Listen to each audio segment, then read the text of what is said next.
మహేష్ యాదవ్ గారు కూడా సుబ్రహ్మణ్యం గారిని సత్కరిస్తున్నారు. అందును బట్టి ఇరువురు నాయకులు కూడా హృదయపూర్వక ధన్యవాదాలు తెలియజేస్తారు. బాగుందా అందరికీ? రైతులందరికీ బాగుందా? ఇది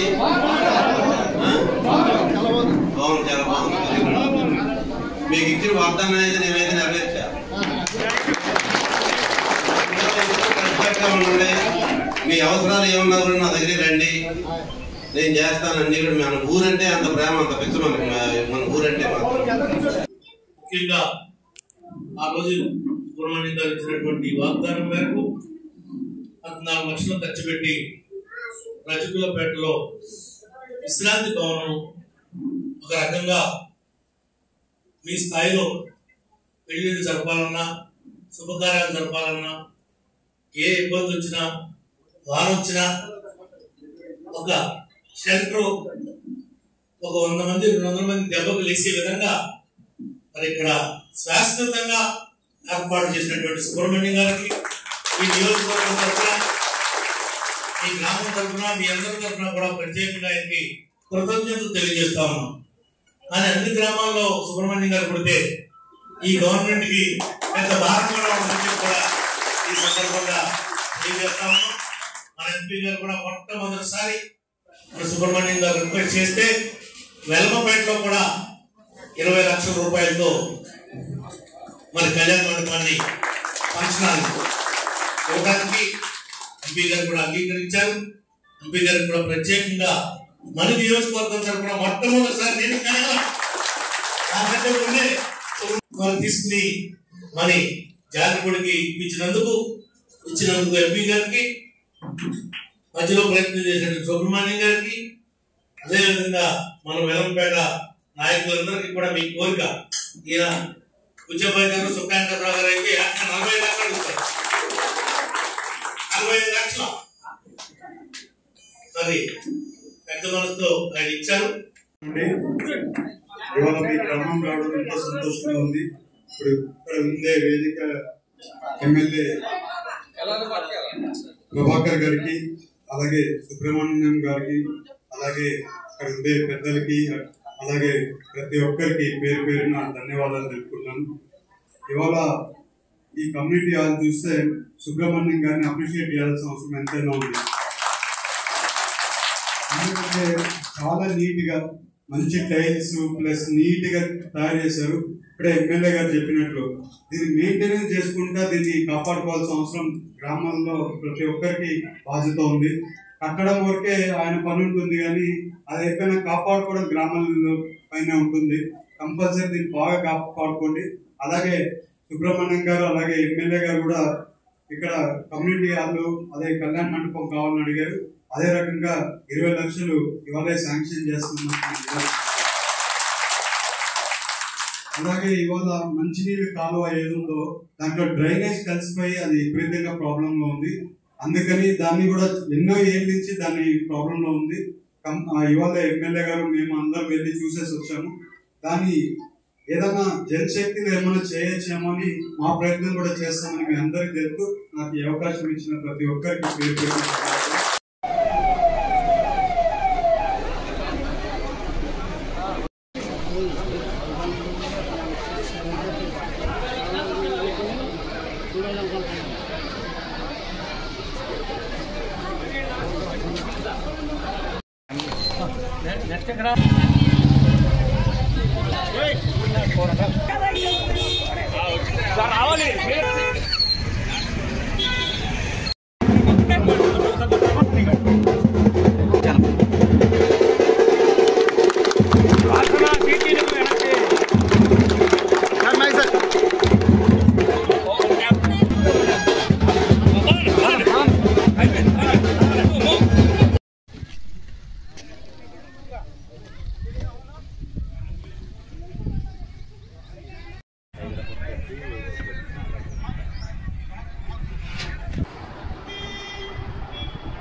सर्वेक्षाय सकुलायास्तु मंगलम शिवाय परमात्मने सर्वदेवस्याय नमो नारायण। ओके सर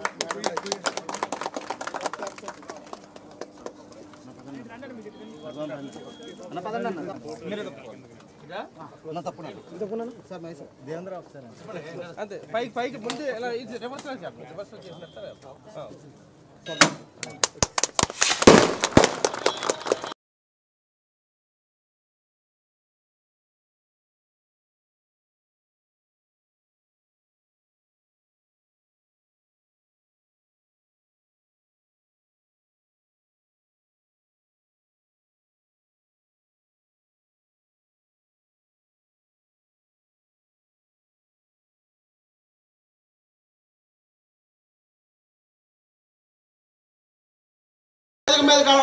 మరీ ముఖ్యంగా ఆహ్వానిస్తున్నాం. అలాగే ఏలూరు పార్లమెంట్ సభ్యులు యువ నాయకులు శ్రీ పుట్ట మహేష్ యాదవ్ గారిని వేదిక మీదకి రావాల్సిందిగా మనం మనందరి తరపున స్వాగతం పలుకుతున్నాం. అలాగే మన ఏలూరు పార్లమెంట్ సభ్యులు శ్రీ పుట్ట మహేష్ యాదవ్ గారిని కూడా అధికారులు కూడా సస్పెండ్ చేస్తున్నారు. దయచేసి స్థానిక శాసనసభ్యులు కానీ పార్లమెంట్ సభ్యులు కానీ దయచేసి ఈ రోజు కూడా రాజమండ్రి నుంచి మన సీఎఫ్ గారు వచ్చి ప్రతి చెరువు చూస్తున్నారు. ఇవాళ చాలా చెరువులు చేపల చెరువులతో ఉన్నాయి, రొయ్యల చెరువుగా ఉన్నాయి. 24వ తారీఖున స్థానిక శాసనసభ్యులు ప్రభాకర్ గారు, నలుగురు ఎమ్మెల్యేలు, పార్లమెంట్ సభ్యులు, అలాగే మన పెద్దలు గౌరవనీయులు ముఖ్యమంత్రి గారు, అలాగే మన ఉప ముఖ్యమంత్రి గారు కూడా మీటింగ్ జరిగి కొల్లేరు ప్రాంతాన్ని ఒక దృష్టిలో పెట్టుకుని రాబోయే రోజుల్లో ఈ ప్రాంతానికి న్యాయం చేయాలని చెప్పి ఆ రోజు రివ్యూ జరిగింది. అయినా సరే అధికారుల మట్టికి ఇది సుప్రీంకోర్టు ఆర్డర్ అని చెప్పి ప్రతిరోజు చేపల చెరువులు ధ్వంసం చేస్తున్నారు. దయచేసి స్థానిక శాసనసభ్యులు కానీ పార్లమెంట్ సభ్యులు కానీ రాబోయే రోజుల్లో ఈ కొల్లేరు ప్రాంతానికి న్యాయం చేస్తారని, రాబోయే రోజుల్లో కొల్లేరు ప్రాంతంలో ఉన్న నాయకులు కొంతమందిని స్థానిక శాసనసభ్యులు పార్లమెంటు సమక్షంలో ఢిల్లీ తీసుకెళ్లి ప్రధానమంత్రి గారి అపాయింట్మెంట్ కూడా ఇప్పించి మాకు న్యాయం చేస్తారని ఈ అవకాశం ఇచ్చిన ప్రజలందరికీ హృదయపూర్వక ధన్యవాదాలు చెప్తూ ముగిస్తున్నాను. జై హింద్.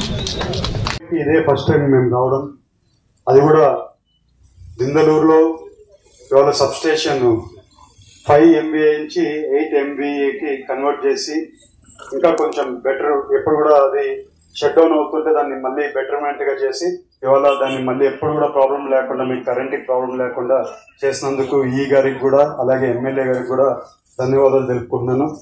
అందరం కలిసి మన సీఎం గారి దగ్గరికి వెళ్ళి మా ఇష్యూని, మా కొల్లేరుకి ఎప్పుడో ఇంచి ఉండే ప్రాబ్లం ని సీఎం గారి నోటీస్ తీసుకొని వెళ్ళడం జరిగింది. సీఎం గారు కూడా అధికారులకి అలాగే డిప్యూటీ సీఎం గారికి ప్రతి ఒక్కరికి ఆదేశాలు ఇవ్వడం జరిగింది. ఈ కొల్లేరు శాశ్వత పరిష్కారం గురించి మీరు వర్కౌట్ చేయమని చెప్పి అధికారులకు చెప్పడం జరిగింది. ఇవాళ కోర్టులో ఎవరో పిటిషన్ వేయడం వల్ల మనకు మళ్ళీ ఈ ప్రాబ్లం రావడం జరిగింది. ఇవాళ మీకు మళ్ళీ ఒక్కసారి ఎక్స్ప్లెయిన్ చేయాలి, కొల్లేరులో జనాలందరూ కూడా ఎక్స్ప్లెయిన్ చేయాల్సిన అవసరం ఉంది మా మీద. ఇవాళ ఈ 5 ఏళ్లలో ఈ కొల్లేరుని కొంచెం పట్టించుకుంది, ఆ కోర్టు ఇష్యూని కొంచెం సాల్వ్ చేసిందంటే ఇవాళకెలా కొలికి వచ్చిండేది. ఇవాళ ఏమైందంటే మళ్ళీ ఇది తిరిగి మళ్ళీ 20 ఏళ్ళు వెనకలకి ఎలా ఉన్నిందో అలాగే మళ్ళీ వెళ్ళిపోయింది. ఇవాళ ఇది ఒక తాడు ఉందనుకోండి, దానికి చిక్కు ఇరుక్కో ఉందనుకోండి, అది తీయాలంటే చాలా కష్టం, ఎక్కువ లాగుతూ తెగిపోతుంది. మన సమస్య కూడా అలాగే ఉంది. చిక్కు పెద్దగా ఉంది, సమస్య పెద్దగా ఉంది, దాన్ని ఎక్కువ లాగితే అది మనకి ప్రాబ్లం అయ్యేట్లుంది. దీని గురించి అంతా కూడా మేము అవగాహన చేసుకుంది దీన్ని ఒక్కొక్క చిక్కు జాగ్రత్తగా తీసుకుంటూ రావాలి. కొంచెం టైం పడుతుంది. అలాని సాల్వ్ అవ్వదని కాదు, ఇది సాల్వ్ చేయగలుగుతాం, బట్ టైం పడుతుంది. సో మీరు అందరు కూడా మాతో పాటు మా నాయకులతో పాటు మీరందరూ సహకరించండి. మీ మనసులో ఏదుందో అది చేయడానికి కంపల్సరీ నేను ఎమ్మెల్యే గారు కంపల్సరీ చేస్తామని మీ అందరికీ తెలుస్తున్నాను. రేపు పార్లమెంట్ ఉంది, పార్లమెంట్లో కూడా మాట్లాడుతున్నాం ఇదే సబ్జెక్ట్ మీద. కంపల్సరీ ఎక్కడ మా గలం వినిపించాలి అక్కడ అంతా కూడా వినిపిస్తున్నాం. మొన్న కూడా 2 రోజులు వెనకాల కూడా డిప్యూటీ సీఎం గారితో మాట్లాడడం జరిగింది. మీటింగ్ పెడతామన్నారు, ఎమ్మెల్యేలు అందరికీ పిలుచుకోండి. ఆ మీటింగ్ పెట్టామని కూడా డిప్యూటీ సీఎం గారితో పవన్ కళ్యాణ్ గారితో కూడా మాట్లాడడం జరిగింది. కంపల్సరీ మాట్లాడతాము. కొంచెం వరకు విసులుబాటు కల్పించడంలో మేము ప్రయత్నం చేస్తామని కూడా మేము అందరూ తెలుపుతున్నాం. ఇంకోటి ఏంటంటే ఇక్కడ జనాలు ఇక్కడే పుట్టారు, ఇక్కడే పెరిగారు. వాళ్ళు ఇక్కడ ఆల్మోస్ట్ కొల్లేరు ప్రాంతంలో 3 లక్షల మంది పైనే జనాలు ఉన్నారు. వాళ్ళందరూ కూడా కంపల్సరీ వాళ్ళకి ఏం సమస్య ఉందో గవర్నమెంట్ అనేది కంపల్సరీ జనాలకి ఎలా కావాలో అలా తీర్చాల్సిన గవర్నమెంట్ మీద ఉంది. బట్ ఇక్కడ ఏమైందంటే కోర్టు కూడా ఇన్వాల్వ్మెంట్ ఉంది. గవర్నమెంట్ కంటే కోర్టు పెద్దది, మీరు అర్థం చేసుకోవాలి. గవర్నమెంట్ కంటే కోర్టు పెద్దది. కోర్టు డిసిషన్ అయినప్పుడు ఆ డిసిషన్ లోబడే మన గవర్నమెంట్ కూడా కొన్ని పనులు చేయాల్సింది వస్తుంది.